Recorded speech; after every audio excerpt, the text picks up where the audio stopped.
Ladies and gentlemen, welcome back to Ball Watching.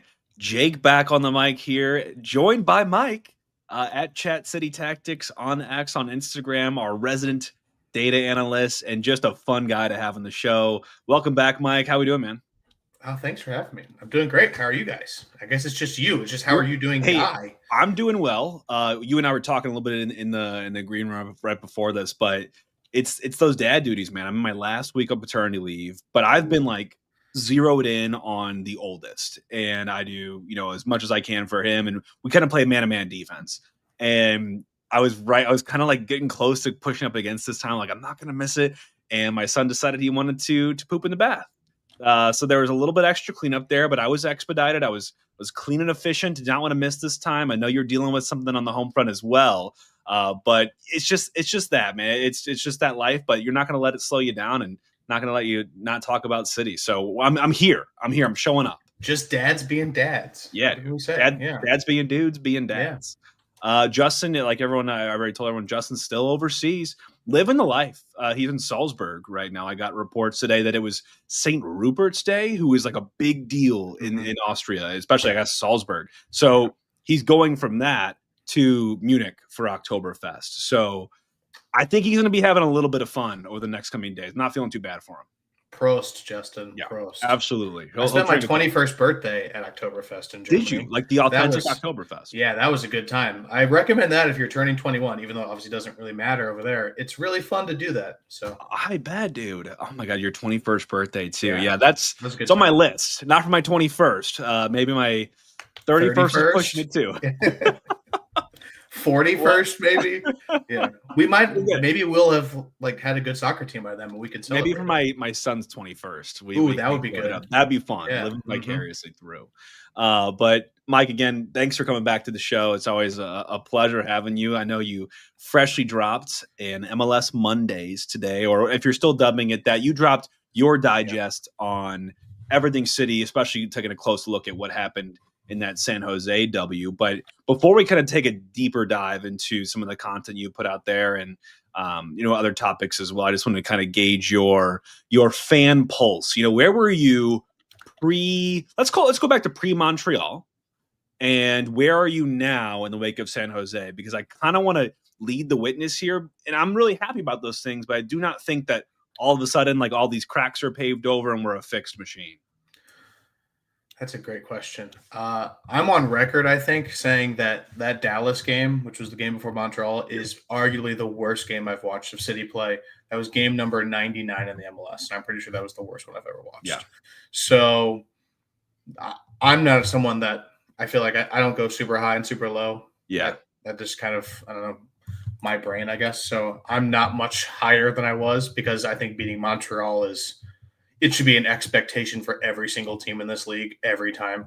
That team is a disgrace, and it's in no part their fans. I feel really bad for their fans. Yeah. It's kind of like when Columbus was actively trying to leave Columbus, and kind of like the St. Louis Rams, the Stan Kroenke vibes. That's basically what Montreal's going through. So you have to feel bad for the Montreal fans, but that team deserves to never win a game ever. They're so bad.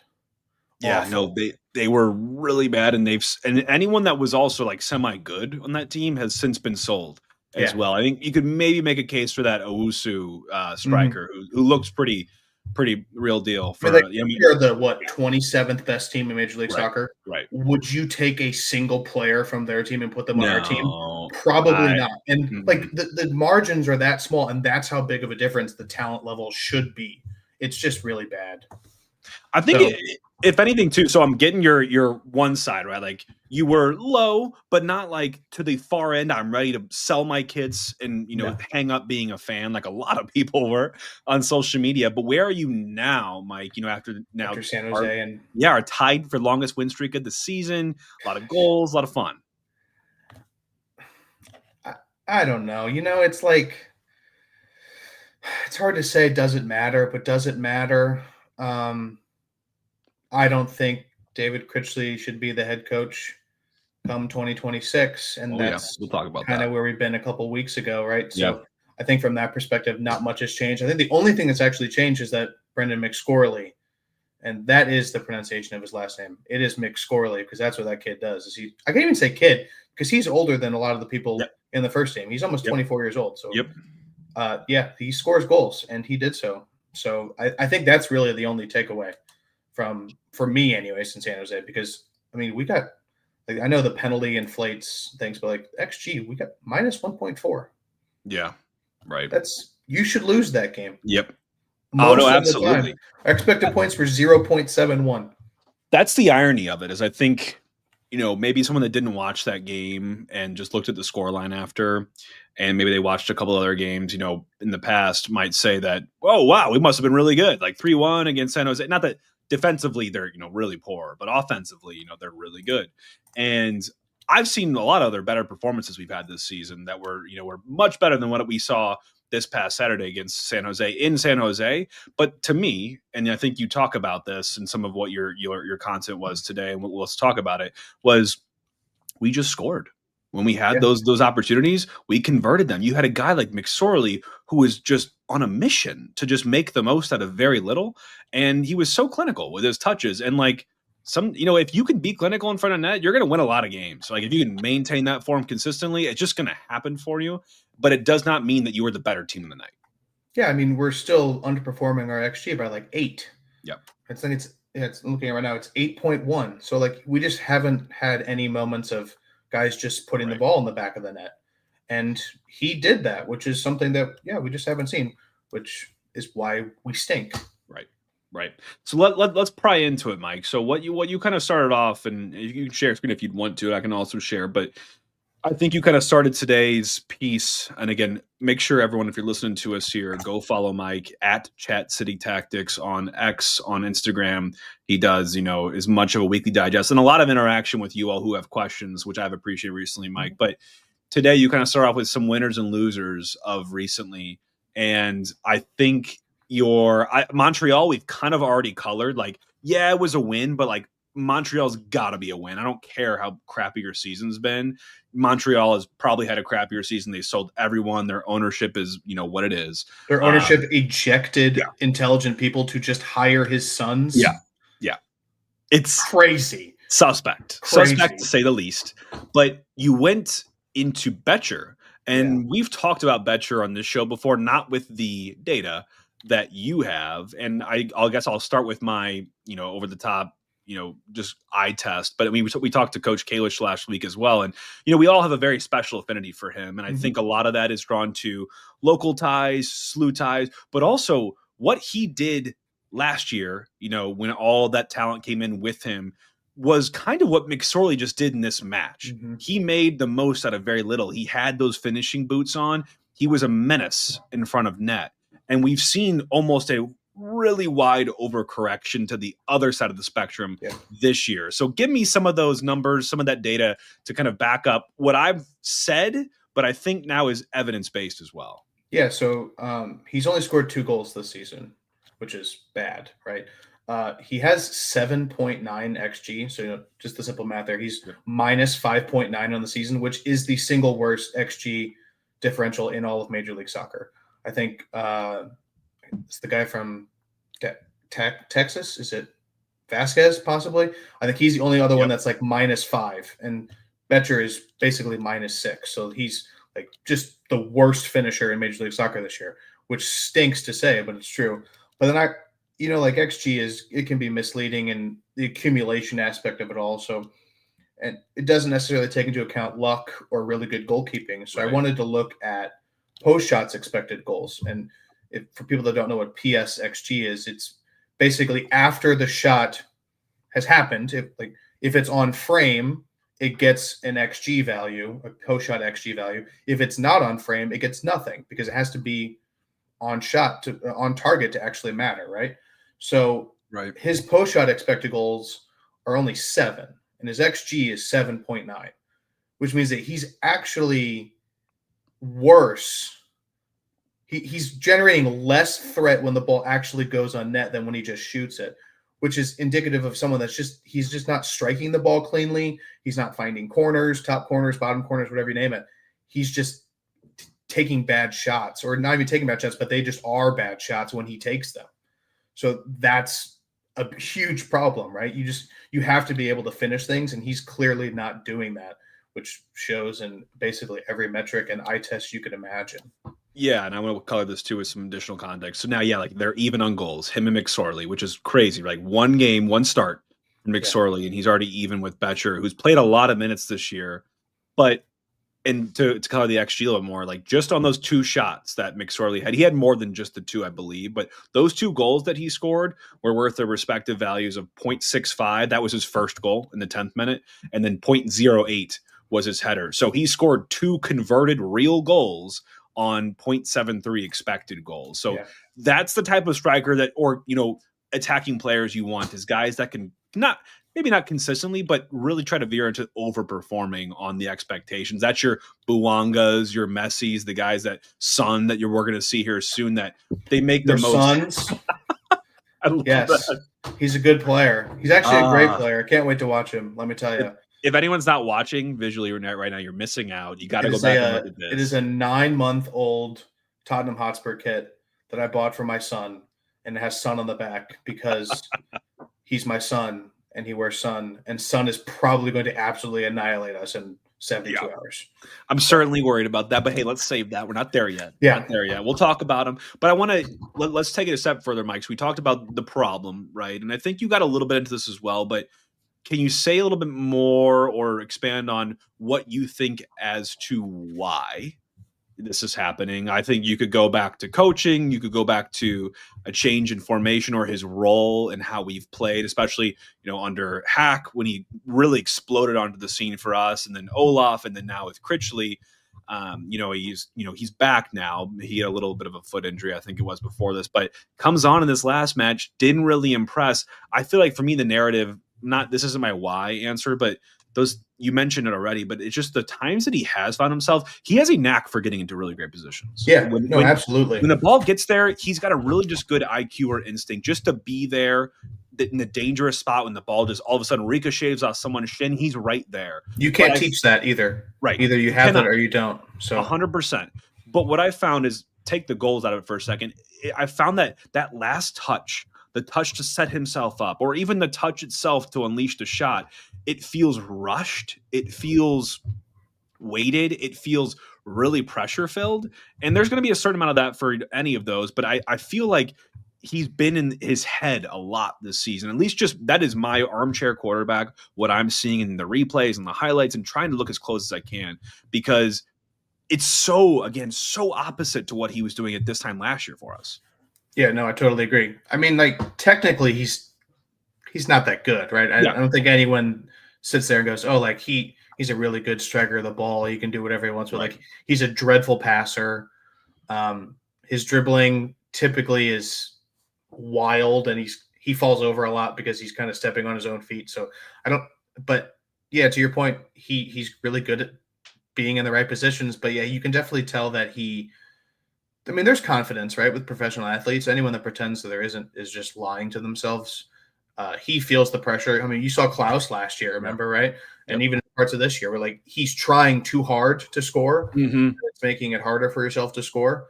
But yeah, his touch has let him down a lot in key situations, and he swings and misses a lot too. And I don't know what the fix is for that, because now we're seeing it with Toyshirt this year, right? Alongside Betcher. Yeah. Is the fix you just play them until they get out of it? Because some people do and some people never do, right? Right. I'm not an MLS coach. I'm not a high-level coach. I like numbers. That part of it is a little foreign to me as far as how you slump bust, basically. So I don't know what the answer to that is psychologically. Yeah. It's tough. It's tough because now I'm looking at when he last scored, man. And it has been a long time. It has been since June 25th. He scored against Orlando City in a 4-2 loss. Before that, he hadn't scored since we played the Galaxy on March 9th. So he scored early. Then 3 months go by, nothing. And then another 3 months have gone by. He scored in Critchley's second game and hasn't scored since Critchley's now coached 16 games. So 14 straight MLS games without scoring. He hasn't played in all of those, but right.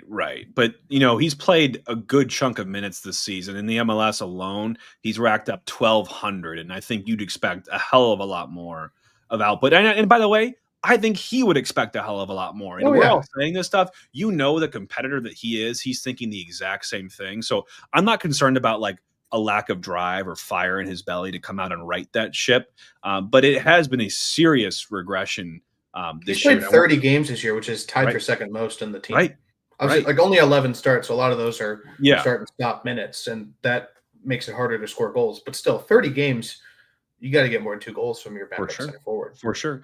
Any other, before we get into the DPs, because you already talked about Klaus, I want Mhm. to talk a little more about him and Hartel, our winners. Any more losers, Mike, in your eyes, as of recently, or just things you want to tell the audience about? You know, I think Celio has been a long trending loser, at least Yeah. for me. That's probably a little hot takey for some. I would rather not see him again. I'd rather see Joyner play for the rest of the season personally. Um, I think Celio is really good at what he does and really bad at just about everything else. And it's not. He scored 2 like screamer goals, Bangers. Yeah. and apart from that, his goal contributions have been absolutely Yep. non-existent. Yep. And you just can't have that from an attacking winger.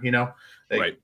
especially in today's game, you just have to have goal contributions from out wide. And City have not had any goal contributions from the left or from the right all season. Mm-hmm. Sang Ben's come in and done some things, and McSorley did so from the right a couple days Yeah. ago. Like, it just, we haven't had anything, so it's totally reliant upon Klaus and Hartle or whoever's in the middle. So yeah, that's my other loser, but I didn't talk about that just because I think that the narrative is starting to feel that way a little bit. Yeah. I think, I don't know if I'm there exactly yet, but I know exactly where you're going with it, because to me, the highs are those long range, crazy struck goals that he's had a Yeah. pair of them, right? And, some of the highlight sizzle reels with the nice 1v1, beating your man, putting him on their ass. It's fun.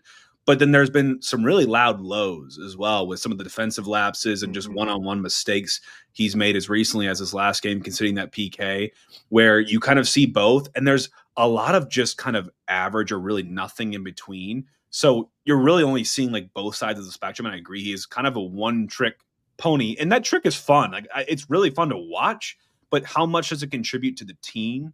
Is I think where you're suspect there, because like, great, he'll score those 2 goals and those are really fun and they're long range, but how much else is he giving to his teammates, in the lead up to that and after that and before that? So I'm with you. I have Joyner in my 11 for this next match on the left wing spot.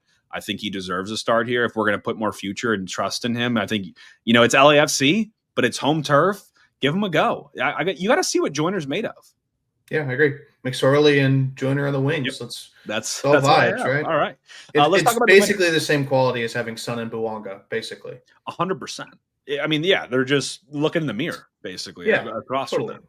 So let's talk about the DPs here. I mean, obviously going to be a huge, huge piece of not only this game, but of our future as well. Klaus got a big decision looming over with, the club on what they want to do with him. They have the option for next year, but right now contract runs through the end of this year.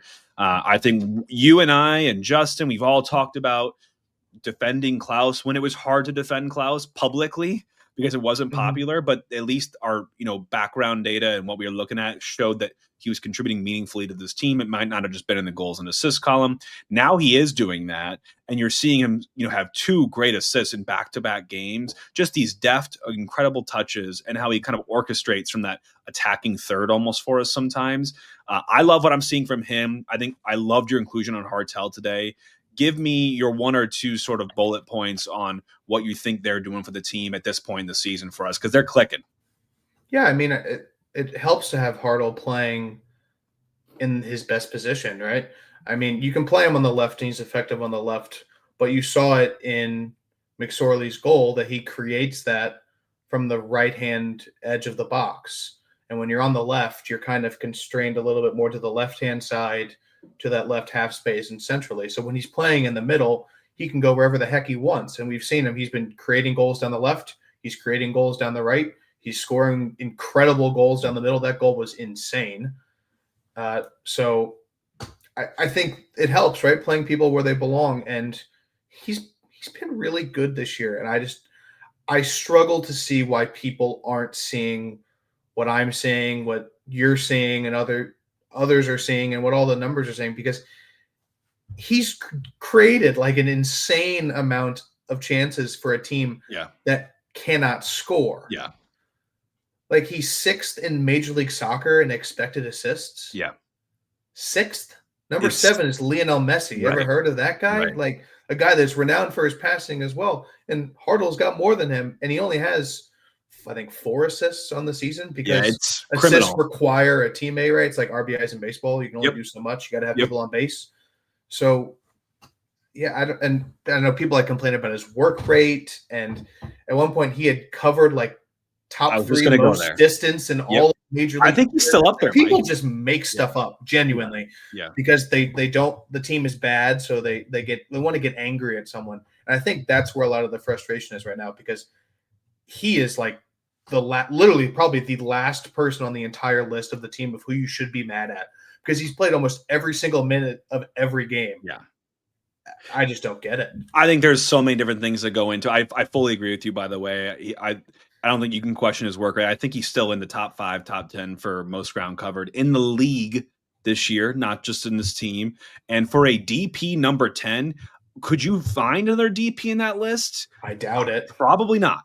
And that's just me going on a limb. I'll look for that to back it up, but probably not. You wouldn't expect it, certainly. And I agree. He just oozes quality, but he's been swallowed up by this year of changing tactics and different coaches and playing out of position. I think, has he started every game for 31 of 31 games? I mean, you remember when he was receiving goal kicks as the left back?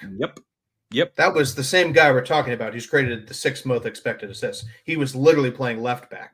100%. Hold on. I want to continue with the hardtail thread into my next thread, which will be really important. But before I do, really quick, tell me we are not in dreamland. I know it's so fun to watch McSorley and those 2 goals. I was elated for him. That is a dream come true for any player. 23-year-old college draft pick at the Super Draft, not expecting much from a guy like this. But for him to come in, make team of the match day in his first ever start, a player with confidence can be better than just a better player than that player sometimes. Absolutely. So I'm excited to see what he can bring in his LAFC match, because they're a good defense, they're a good offense, but can you bring form? Can you bring confidence? Like, I don't give a shit who you are, who I'm playing across from. I just scored 2 goals in this last game, and I'm on house money right now, so only you can lose. Like, I really hope we see just a, blitzed up version of McSorley who's just ready to bang. Yeah, absolutely. Retweet everything you just said. Yeah, of course. Yeah. So I want to just cover that first. We can't forget about the guy. Obviously, what an exceptional performance on minimal goal line clearance. Yeah, and the goal line clearance. Like, yeah, that's 3 goal contributions. There right? you That's go. 2 goals, and you saved a goal, which is the same as scoring a goal. So that's a hat trick in my book. Absolutely. Yeah, we gotta find a name for that. I love that. Great shout. Like a Gordie Howe hat trick, but we need a different version of it. Yeah, we do. We do. Let's workshop this. Comments, Twitter, Blue Sky, whatever. Work on that for us, please. So back to Hartel, and here's my connection, because we talk about Hartel and how he's been doing it all season, but now it's on display for all the public to see. And you got to give probably a little bit of credit to Critchley for bringing that out of him, because they seem to have a good little relationship here. Hartel has made the news yesterday, I think, with Tom Timmerman in the STL in STL Today, saying that he would prefer Critchley to stay and believes that is the best decision they can make. I know you disagree. I think I disagree as well. But what it does tell me is that Hartel feels confidence in what Critchley's done for his game and maybe from an attacking output overall. Do you think that is the right decision, Mike? I know what you're going to say, but give me your why. Is my microphone on? Okay, it is. Breaking news to the public audience of ball watching and beyond. People lie. And players publicly supporting their coaches has happened for the last 100 years. And then the player leaves or the coach gets fired the next day, all the time. Yeah. Like, I'll be honest, it's a total non-news story for me whatsoever, because I haven't believed a thing from a press conference or an interview in a decade. And I think that's easy to say, because they're all liars. We would lie if we were in that position. I mean, if they are like, oh, do you like your boss? if they asked you that publicly, you would say yes. Yeah. Privately, you're telling your coworkers how much you hate your boss. I don't know if Hartle's doing that. Yeah, right. Get that out there. But that's just how it works, right? Like coaches don't slam their players usually. Players never slam their coaches. GMs don't slam There's a either one of code. them. Yeah. Yes. So for me, it's nothing. And I don't really care what Hartle said, but no, I definitely would not have Critchley as the head coach in 2026. So that would be my stance. If you could, Mike, because I want to make this as evidence-based and quantitative as possible. Sure. I know you've had a handy-dandy graphic that compares each of the coaches and even each of the seasons year over year. Because I want to tell that story as well. I know we've had 2 wins here, and things looked a little more bleak before then. I'm sure he's looking marginally better. But I think what you'll see is expected goals might be at a high. In terms of the coaches, maybe I'm just speculating before you pull this up, Mike, but I think also expected goals have come at that cost, and those are also at a high on the flip side. So it's not a clear story whatsoever, and I do not think that there's just evidence out there that just says that David Critchley deserves this job. And I honestly, I just don't feel like he's going to get it. I think sporting director, whoever that is, will come in, have their say, and they might consider him, right? I think he should be kept on if he's offered like as staff, because clearly he does a good job connecting with players and you keep him at the club as a developmental type coach. But I don't think you're doing yourself a service by seeing a handful of wins in his time spent at this club with the roster that's been getting healthier and healthier as he's gone along and expecting good results the next year. I like David Critchley. I've met David Critchley. I've lost to David Critchley in fantasy soccer leagues previously. David Critchley, I'm not your agent. But if I was your agent, I would tell you to absolutely not stay on the staff. I don't know why we have this fan base is like, oh, let's just keep these guys here, but not give them the job they want. Looking at John Hackworth, yeah. Look at John Hackworth. Looking at David Critchley. You've coached well enough, I would say, to get a head coaching job somewhere. Mm-hmm. If you go back and be an assistant coach, you might never get another chance again. True. You need to go find a head coaching job. John Hackworth, if you want to be a head coach, you need to not go back and become a technical director. Right. You need to go be a head coach somewhere. Right. You're basically taking a pay cut to stay because the fans like you. You got to do what's best for you. You have to be a little selfish, right? So I think so. If you can, Mike, do you have that coaching view up? And can you pull that up here? Can you share screen on here? And then I think so. The other thing I was going to say, I think another draw to Critchley is he's just a likable human. And that's absolutely kudos to him. He's, I think, fairly transparent, more than I would expect in some of these press conferences. You can see he's trying to wear a lot of the values and things that he's championing for this club.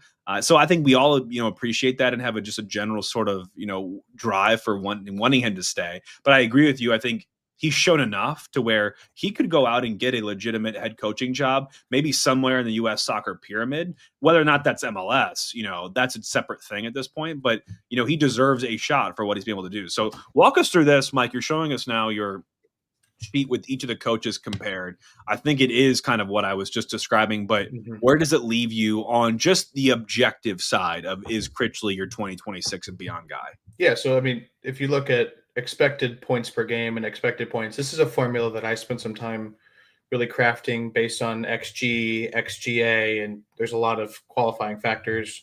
But it has Critchley having 20 expected points through 16 games, right? That's 1.25 points per game. I don't remember what the exact, how many points per game you need in order to make the playoffs. There's a number, 40 something points, whatever that is. And then you look at Olaf, right?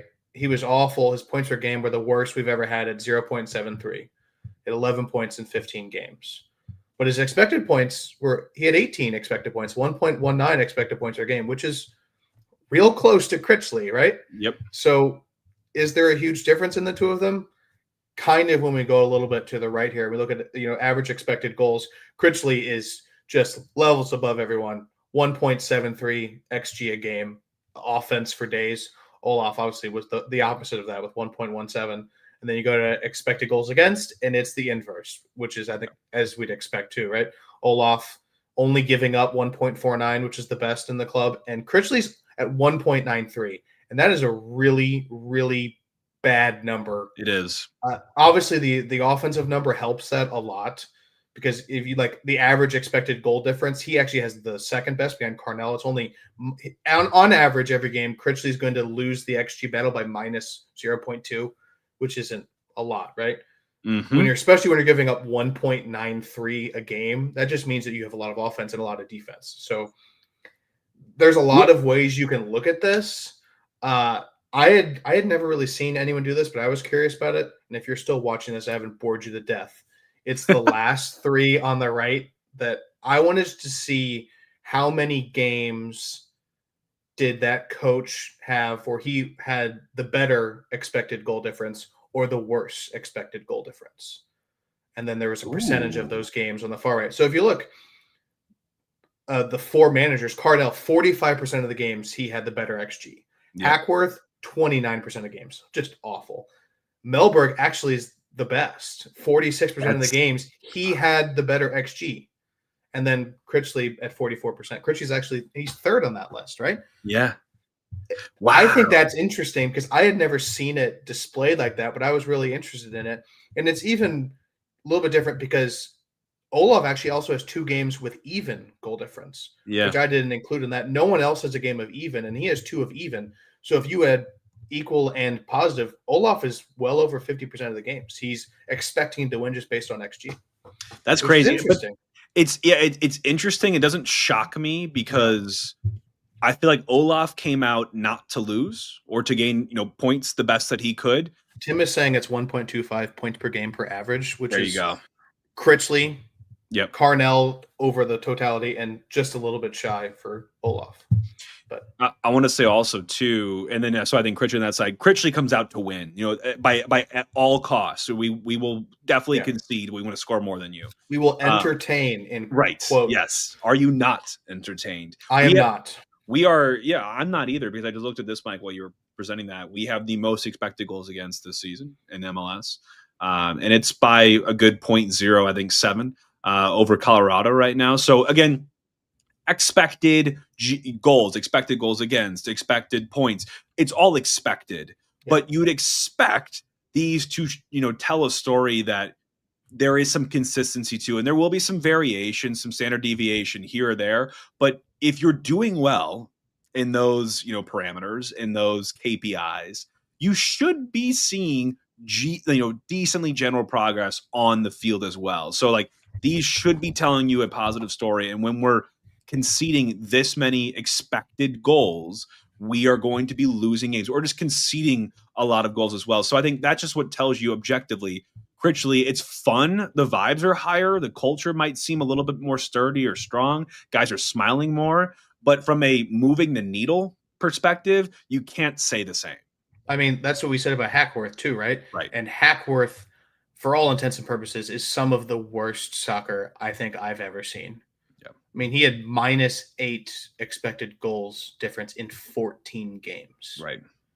Like, that's horrific. But I think, like we've talked about it many times, XG and all the expected things, they're not perfect. But it's been proven over decades at this point. They've back-tested it all that it is the most proven way to predict. Right. It's not the only way, but it is the best way to do it. Because goals, like just scoring goals, giving up goals is not that predictive of how the seasons will go. Right. But expected stuff is. So I think that caveat's always worth saying personally. So if we're going to move the needle in these numbers, obviously you're going to need to fill 2 key roles in our front office, those being the sporting director, or they call it, the chief soccer operations, CS. So there's a bunch of different names for it. But you need to fill Lutz's role. And then after that is done, and not before, that person needs to be on the committee, lead the search for the new head coach, the new manager. And I want to just pick your brain, Mike. We've done some reporting over the last couple of days around 3 known candidates for that sporting director position, which were Lee Dykes, who will be coming over from Brentford, who basically does Moneyball in soccer. Very analytics driven. I know you love that. I see the thumbs up. Thumbs up. Now. 2 thumbs up. Yep. You've got Lee Dykes, Corey Ray, who also has more of that MLS experience. He's done it here before, had success. And then we learned yesterday from Tom Boger that John Hackworth is also in the mix here, which not surprising. But if I had 3 thumbs, they would all be down, but I only have 2. And that's nothing personal. I think, by the way, those two roles, technical director and sporting director, very different roles. We just saw, I think, at DC United hired a former or current agent to be their sporting director, and then fired the entire staff. So there's going to be some turmoil here, but I wanted to just ask you if you had a couple prereqs for what you're looking for in a sporting director. Obviously, we heard about data-driven, analytics. This guy built his own algorithms to identify talent at Brentford. We heard about Corey Ray, who's done some exceptional things with Toronto and Columbus in the past. What are you looking for in a sporting director if you had like a resume that just stood out to you? Are there a couple of things that, yep, that's a check mark, yep, that's a check mark, or any red flags? I mean, I definitely think someone that's willing to operate within constraints, right?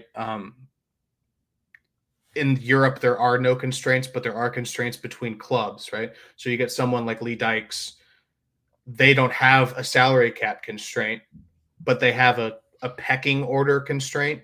Like they can't, if they go for the same person as someone that Man City's going for, that person's going to go to Man City. So you have to operate in a different way. You have to be adaptable. And that's kind of constraint mentality translates to the MLS, where you have the rule constraints, you have the salary cap constraints. So I think that is really important.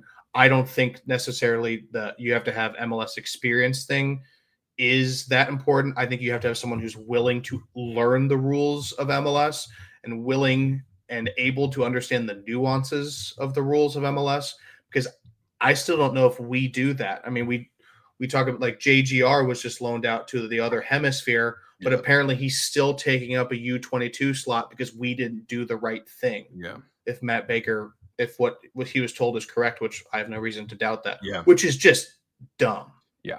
Mind-boggling. Like it's simple things like that. Or like we didn't get Fall's visa in time to play in Canada. Yep. Like those things, those are just recent examples, but there's been things along the way that have been very clear that we have not fully grasped what it takes to operate within the MLS structure. Mm-hmm. So I think that's really important. Obviously, you have to have someone that wants to play with the data, because that's just sports. Whether or not you like it, it's going to happen. So you can either die a grumpy person or you can die a happy person. Yeah. Because we're not going to go back 40 years ago when no one was using numbers to evaluate things. That's just not going to happen. So get with the program, basically. Those are the big two. Then it's like, what kind of person do they want to bring in as a head coach? And there's all the contacts things, relationship things that are, you can extrapolate, and there's a lot more to it. But yeah, I think those are like some foundational things that you really have to get right. And someone that has a clear identity of what they want to do. Mm-hmm. Because for all of Lutz's faults, he had a clear identity of what we wanted to do. And it's hard to say it wasn't successful because we came from nothing and it kind of worked, right? Like he created an entire culture of pressing from the youth teams up to the first. And we hired everyone to do that same thing. And then we really struggled from that point to move forward. But he was able to create a big picture. So you need someone that's able to also have a picture of what they want and be able to implement that across the levels, across the players, the staffs, the organization as a whole. And that's not easy to do because you have to get buy-in from a lot of fellow professionals and people. Like we all have egos. They all have egos. You have to get everyone to agree to that. So you have to be a communicator and you have to be an intelligent person. And those are things that we will never be privy to because we're not in that process, but I think are very important. No, great. I mean, great commentary there. I fully endorse that. I was particularly excited about the first two names that I mentioned in that, and they have very different, skill sets and backgrounds. But I do think if not the sporting director, it would be great to have a head coach that has a really good fundamental understanding of soccer in the U.S. here. Because if you go out and get Lee Dykes, for example, let's just say you land the Brentford get, which would be a huge get. It would be unreal. Let's not kid ourselves. That makes no sense. Because why the heck would he come here? I know. If he came here, because it doesn't make any sense. But it would be awesome. Just in the same sentence, I'll take for right now. And that he will lead, if not be a huge say in whoever gets brought on as the coach. It would be nice to have someone that has had some tangible American soccer experience because, we've had some, I think, just questionable like you said, it just either not a desire to learn, definitely no experience from like a Lutz, for example. But Olaf Melberg, doesn't really have much. They didn't have much coaching experience heading into this. So I think where I'm going is I think ownership wants to hand the reins to those that have, a great skill set, obviously a great resume, but are very safe sets of hands. Like they've done it before, and they understand what it takes to do it. Do we need safe? I'll push back a little bit. Yeah. There's no relegation. Do we need Right. safe? I Does guess safe move the needle for anyone? Because right. you can be safe and just keep Critchley, or you can keep Hackworth, or you can sign Danny Cruz from Louisville or whatever. But does safe do it? Let me rephrase that. I think safe maybe is the wrong word. I think they want to get experience on board. Yeah. They don't want to take a swing. They don't want to take a punt on someone. Like I don't think they will extend Critchley or give him the full-time job, because that to me is a punt. Even though he's gotten, a half of a season under his belt now, I think they want sure things in the door in the front office. I think you should have a sure thing at a minimum, right? That's one fair. of the two of them should be a sure thing. Yeah. But I mean, like Lee Dykes wouldn't be a flyer, but he would kind of be a flyer because he's never really done it in that role in this country. Right. So I don't know. I think you have the platform to be really aggressive and creative right now, because there's very little bottom. It's all we're at the floor basically. It's all ceiling from here. You can lower or raise the ceiling however high you want to go. Yeah. But so that's where I'm at. Man, it'll be interesting days. I do think they are really going to push on the sporting director decision here soon with all those contracts coming up in 2025. Yeah, so I don't think we'll have to wait too long for that, which will be great. And we will not have to wait too long for City's next match against LAFC this weekend, which is going to be a freaking blast. I'm not sure if you're going, Mike. Kind of feels like you have to if you got the baby kit for son. I'm going. I will also be wearing my son kit. I am not ashamed to ever. I've made it very clear that if somehow St. Louis City and Tottenham Hotspur had ever played, that I would never wear an ounce of pink to that game ever. And Heung-min Son, being the legend that he is and how terrible we are, I feel no shame whatsoever in rocking out in my Tottenham Son specifically. I think you're going to see a lot of Sun jerseys, and I think the only other Korean like Sang Bin, who just got his national team debut, it's a dream for him with the captain of Hyung. Oh man, it's it's so beautiful. I don't know if you saw this, but someone was peddling around it's like a half and half bandana of Sun and Sang Bin. I bought one immediately. It's down in my kitchen. I should have brought it just so I could show it to the camera. I want to see it. You'll have to show that off here. Yeah, I'll bring it to the game for sure. Okay. All right, do that, because I do think from a just one individual perspective, only in my mind, and you can tell me if you disagree, it's messy in terms of how many jerseys you would see in St. Louis Stadium, and then I think it's Sun in terms of individuals, because there are so many Spurs fans, in and around the United States, but also here in St. Louis. He's a global superstar. Yeah, he is. I mean, South Korea it's a small country, but it's a big country. Yeah. And like Asia obviously is a ginormous continent, and he is like one of, if not the face of Asian athletes. Right.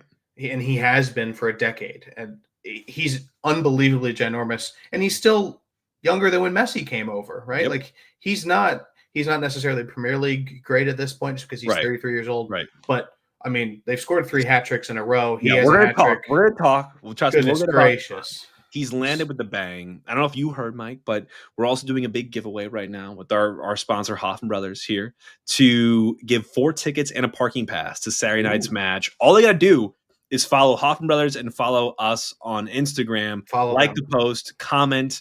Hoffman Brothers, huge shout out for doing this giveaway. It's ending tomorrow. So time recording right now, it's Wednesday night.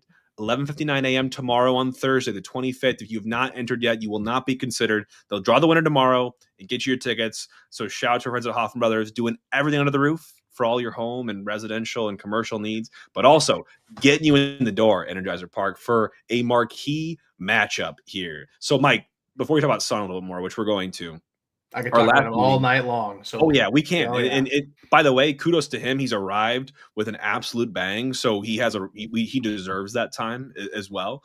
But match day 10, we drew LAFC 2-2.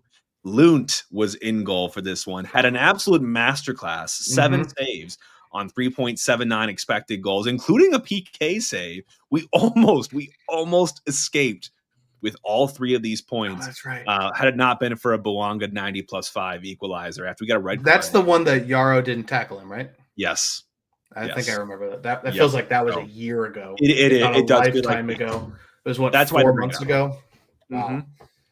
But LAFC has moved on from having us somehow draw on their home turf. They're 4th in the West now on 50 points. They've already clinched the playoffs, 14 wins, 7 losses, 8 draws, 57 goals for, 37 against. That 37 against is really impressive for me because that's not what you think about when you think about LAFC. And I think it's something they've taken huge steps on in the last couple of years, especially from last year to this year. They had the most goals in the West, tied for 3rd in all of MLS, conceded the 3rd fewest goals in the West, 5th in MLS. So they're doing it at both ends, and they're beating some really good teams along the way. They beat Minnesota on the road, who's obviously doing really well.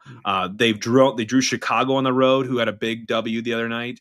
They pounded San Jose, and then just recently here, Mike, this is what I get to before we talk about Sun and Bouanga, because it's a tandem. I think it is the best attacking tandem or duo in the league right now. If they keep going like this, they could be the best attacking duo ever in the league. But they just blitzed RSL home and away, back-to-back games, just in MLS play. Whoever scheduled that, hilarious, because Salt Lake got let in. There should be more of that. That's really fun, It's funny. It is really funny. I mean, that it's that would be good. We did that with MLS and Open Cup, with Minnesota this year, which was ultimately the straw that broke the camel's back, and then Chicago, I think, year 1. Yeah, it kind of creates like a little on-field rivalry because you're still kind of pissed off at that guy from last week. I think that would be like a little fun, like everyone gets one of those a season.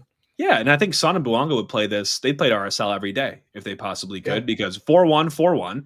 They played home and away back-to-back. Sun had a hat trick in Salt Lake. Then Bouanga had a hat trick in LA. I wonder if he's ever played at that elevation before in his life. No way. Salt Lake is not a slouch, right? No, it's not. I spent plenty of time in Salt Lake. It's a beautiful place. But I've not been to an RSL game, and I'm sure that was not just easy for Sun, but he made it look certainly very easy. And this team is flying. Last 5, they're number 4 in the league. Last 10, also number 4 in the league. Steve Cherundolo, coach of LAFC, is in his final year with the team. He's already announced at the end of last year, which I thought was really interesting. Not sure where he's going or what he's going to do, but he's done after this season. He's just going to Europe and like hanging out, enjoying his life, which heck yeah. That's what Justin's doing right now. Yeah, exactly. Why can't Steve? Why can't exactly? If Justin could do it, Steve definitely can do it, because 100%. I can think of a lot of people that deserve it at least as much as Justin. Anyway, LAFC's been flying. They've been in every competition you could think of with CONCACAF Champions Cup. They went to the quarters. They played in the FIFA Club World Cup. They were in a group with Chelsea and Flamengo. They did not get a W. I think they got a draw out of the group matches. So they got grouped. They also got grouped in Leagues Cup, but now they're all fully and focused on MLS. I mean, we think about LAFC, Mike. I mean, I'm not sure how much LAFC you watch, probably a hell of a lot more now with Sun, but is he not the perfect complement to their focus in that being on transitions and counterattacks? They had Bouanga, who was enough of a problem on his own, but now you've got an even quicker, more lethal, absolutely exploiting defenders in transition with Sun as well. I mean, this team, if you turn that ball over, they go north and south quicker than most any team in this league. Yeah, Bouanga's been terrorizing the MLS for a while now, right? We know he's incredible, but I'm looking over here on my other screen at our G Plus cards. We have the single season, and then we rank it amongst all G Plus cards since G Plus came out 13 years ago, I think. Bouanga this year is the 5th best player of 5,826 qualified players. He's special. That's how good this season is, number 5.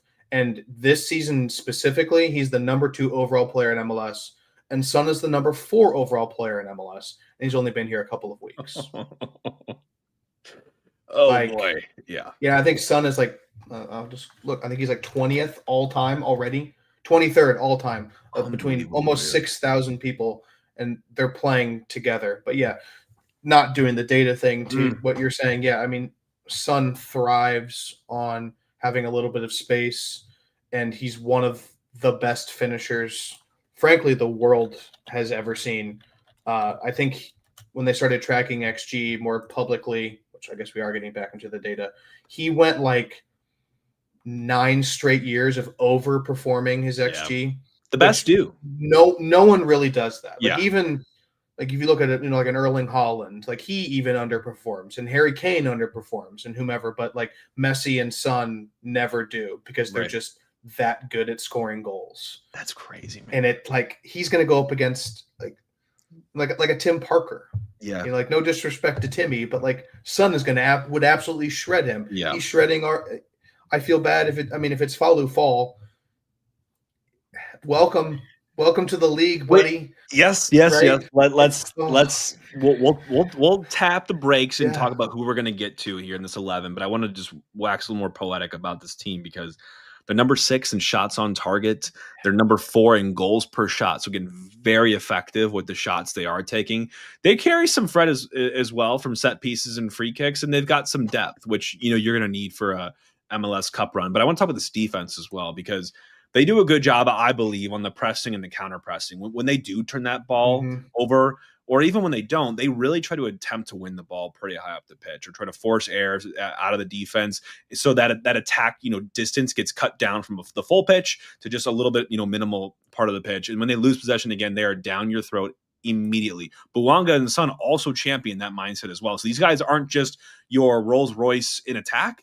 They also will contribute on getting in your face, making it hard to play out of the back. That will be a difficulty for us in this game. They also will absorb some pressure, which they've gotten better at. They'll get into a block. They'll get strong. They'll try to, organize themselves and really stifle opponents.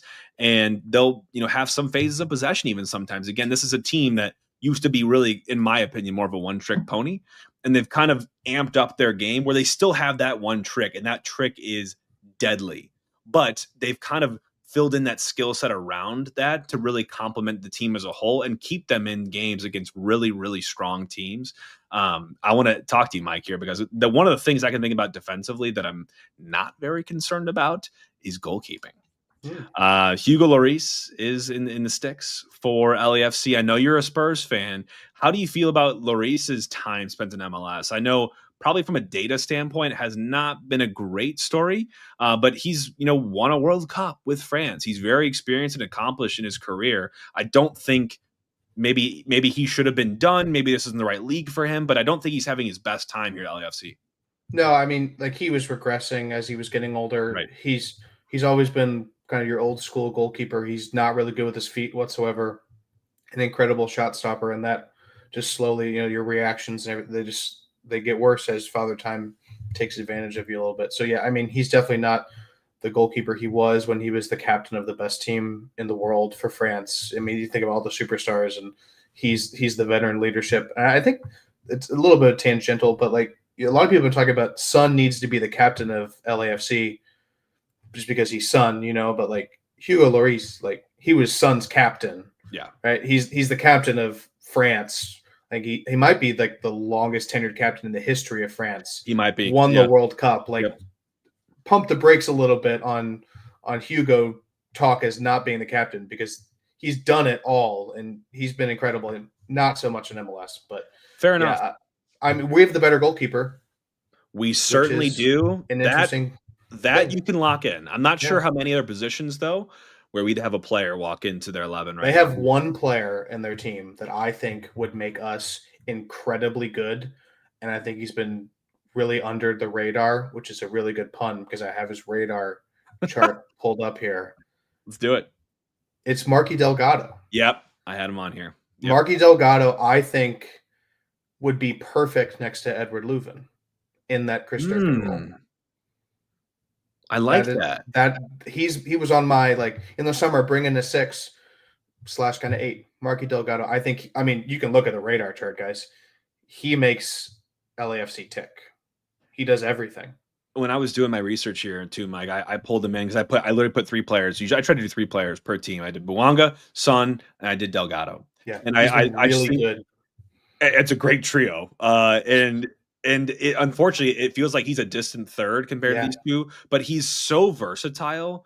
He punches well above his weight, in my opinion, in his passing range and tackles and duels. Like he's got such a good grasp on both of those, which you typically, I don't think, seem to find in a lot of midfielders that show, good traits of a 6 and also good traits of an 8.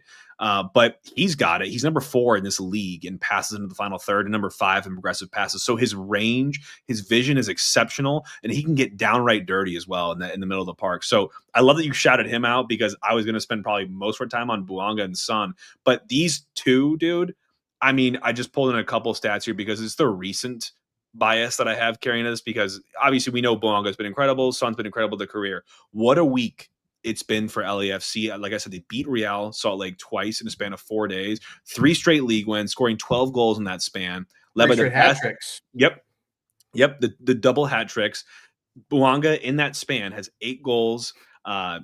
Son has 6, and they've scored between those two. They've scored all the last 14 goals for this team in the last 5 games. We give up 2 xGA a game, by the way. Dude, it's unbelievable. We're about to play against these guys. The attack is scary. It'll be really fun to watch. I think if you're at the game Saturday night, or if you're watching on TV or at a bar or whatever, if you can kind of distance yourself a little bit from your fandom, I think it should be really fun to watch. Like a really good, like when Orlando came to City Park in the summertime and they just kind of tore us to shreds. It was actually like, it was horrifying, but it was really fun to watch. Yeah. Like a team that knows what they're doing. They're doing it in stride. They're making things look easy. And that's probably what LA is going to do to us Saturday night. Yeah. And I think it'll be fun to watch. No, horrible. It will be. If you're everything that you had was invested into us winning this game, yeah, probably not gonna be very fun. But that's not where we are at this point, right? I think we're in it for experience, growth, and learning at this point in the season. And what better way to do that than to test yourself against who I think should be representing the Western Conference this season in MLS Cup? I think, right, with if everything is going the way that it is right now for LAFC, I have no reason to believe they should not be in the finals competing. So I think they will be there. What better way to stack yourself up and see what you're made of than against a team like this coming in Energizer Park against 2 of the best attackers this league has probably ever seen and will ever see. So I'm excited. I agree with you. I think it's a great point. It's view the game from an appreciation standpoint as well. And then if you're a player, this is going to be one of the stiffest tests you can find domestically. See where you stack up. Yeah, I mean, Conrad Vollum, get ready, right? You've got 90 minutes of hell, and there's no other way to put it, because they're coming for you. And Chris Durkin, if you venture anywhere ever, they're probably going to exploit it and score. So you have to be on it for 90 minutes in every second, because it's one of those, like it's soccer. It only takes one moment to lose a game, and these guys have a lot of one moments in their boots. Yeah. I think I'm just excited. We haven't seen Messi, but like Son he's really close to that level. He really is. Mm-hmm. And I'm obviously I'm a Spurs fan, so I'm super excited. But like, I think anyone that's a fan of soccer should be excited to see a really good team with really good, exciting players. I the love of the game. It's the beautiful game. Agree. Yep. Well, I'm going to give you the justice here, Mike. You're going to think about who you're going to start in this match to give. And I wouldn't even say, I was going to say, give yourself the best chance you have to win.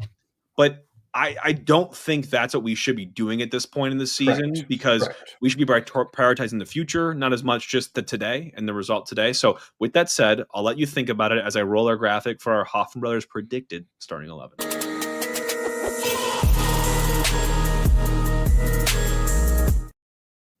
All right. Do you have it yet, Mike? What do you got for us? Start from the back. Berkey. Okay. Solid. Tomas Totland, right back. Okay. Right. Play the guy that will probably be here next February. That is my opinion on it. I don't think Conrad Vollum has played poorly. Yep. I understand why Critchley's doing it, because he's the short-term guy playing the short-term guy. But play the long-term guy. That's what I want to see as a person who will be here next February. because Right. neither one of those two guys probably will be. Fair enough. If Kessler is healthy, you have to play Henry Kessler. Yep. If Falou Fall is fit, you have to play Falou Fall because the gulf between those two and everyone else is vast. Mm-hmm. Devin Padelford, who I would love to see here next Mm-hmm. February. I think he deserves it. And I think we should try to spend some money and keep him here. I think he's been good. For sure. Leuven, obviously. This one is really this hard. is where it gets tricky. Yep. This one is really, really, really hard. And I don't know if there is a right answer. There isn't. Like, I think I'm going to skip it. We're going to go back. That'll be as we continue on. Yeah. Joyner on the left, because, again, we want to see the kid play. Marcel Hartle, because he's the best player on the team. Brendan McScorley on the bench. Oh. I think you have to play Sangbin. Okay. I think you have to play Sangbin. Yeah. He's playing. I understand it doesn't matter, but it does matter. He's playing against Sun, the greatest player this country has ever produced, one of the most famous Koreans ever. You have to play Sangbin.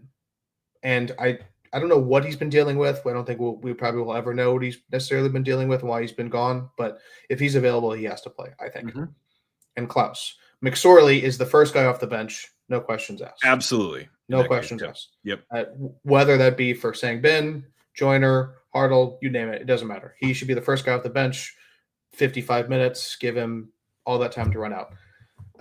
I still don't know what I'm going to do with the 6 because I think Alfredo Morales, if he is ready to go, will just be run around in circles. Mm-hmm.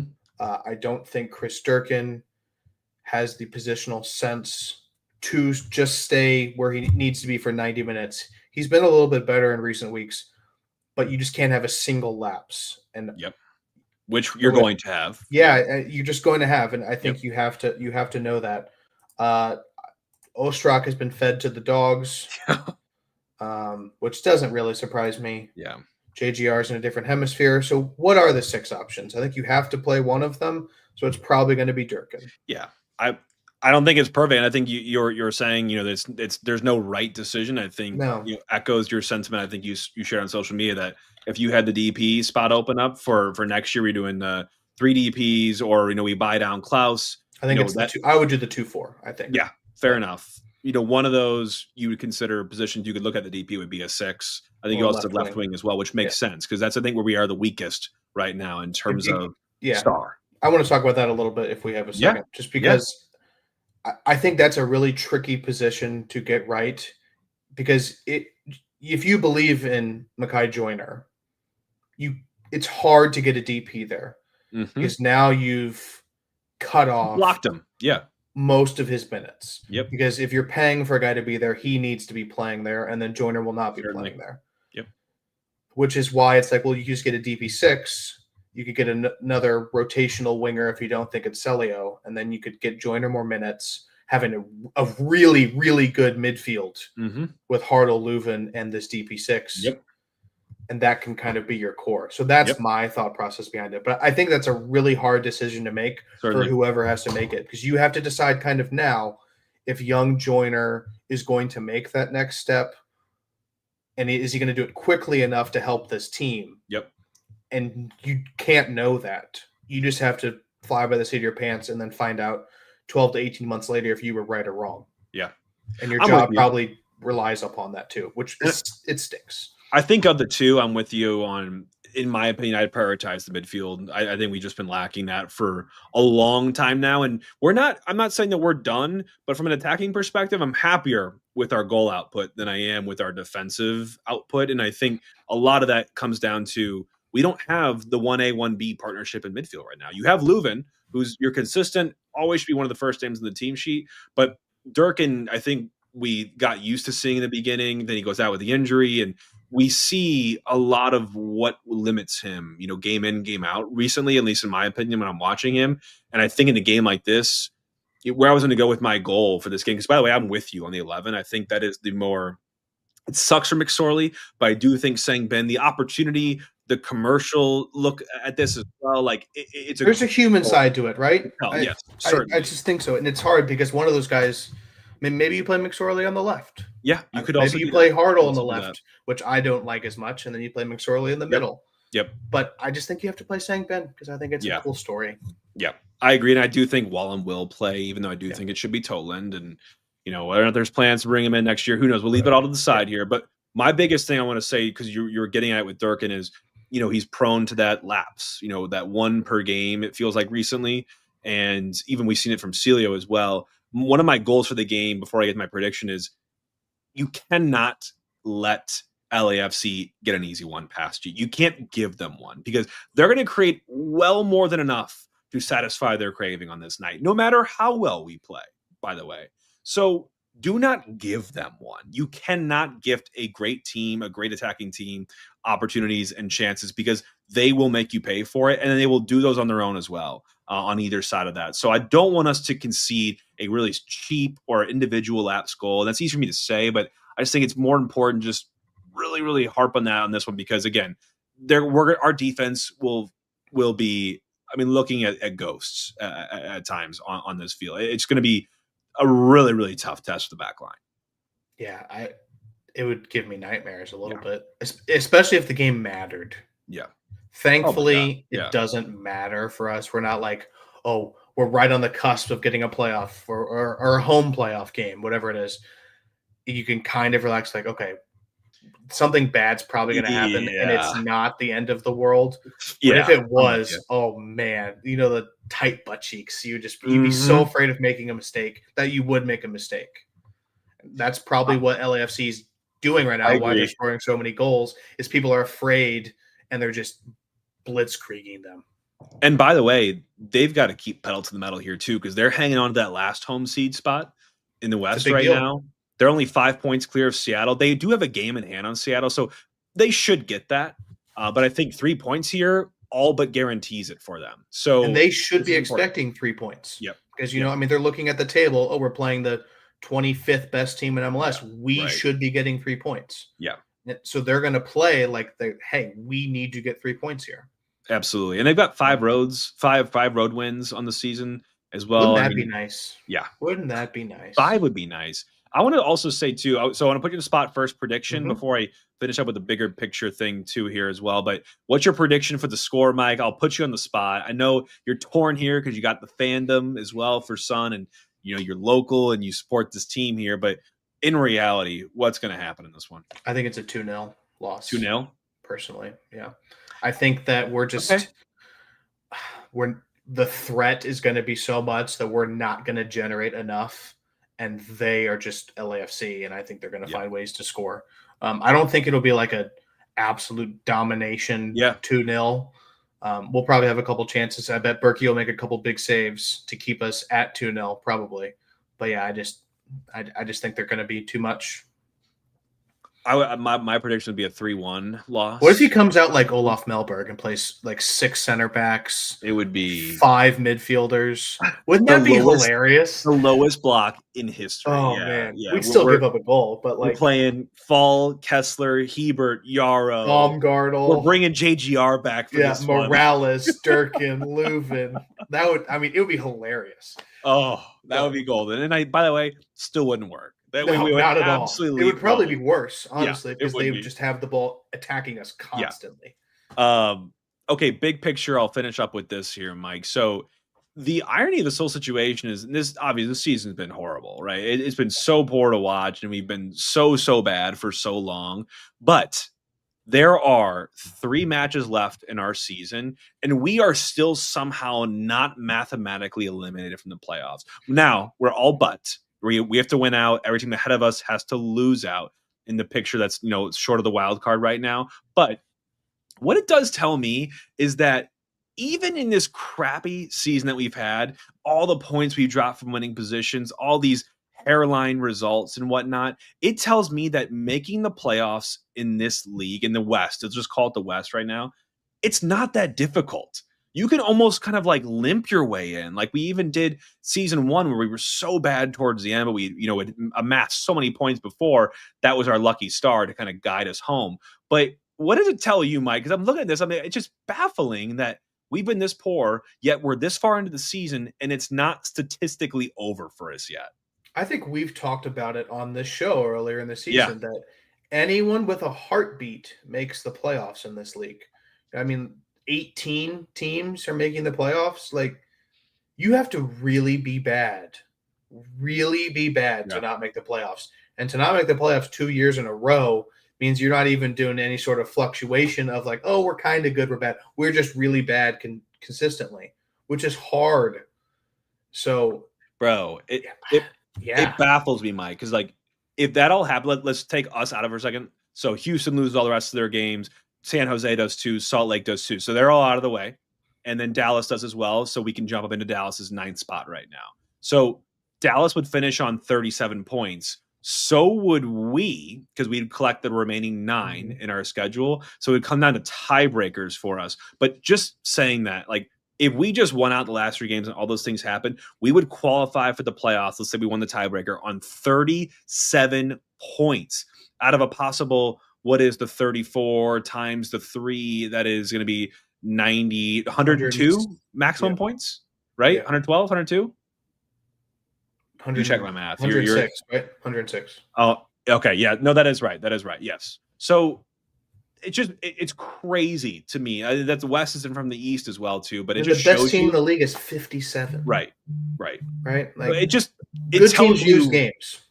Yeah, you can lose games. You could even lose a good chunk of games in the middle half of the season. You guys want to take PTO, just hop on a plane and go home for a month? You can do that. And We you'll did still that. make the playoffs. We did that in 2023, right? We took off like 2.5 months. It's unreal, man. I just wanted to say that because I was looking at it. I was looking at the standings. I'm like, I just can't. You don't have to be good to make the playoffs in this league.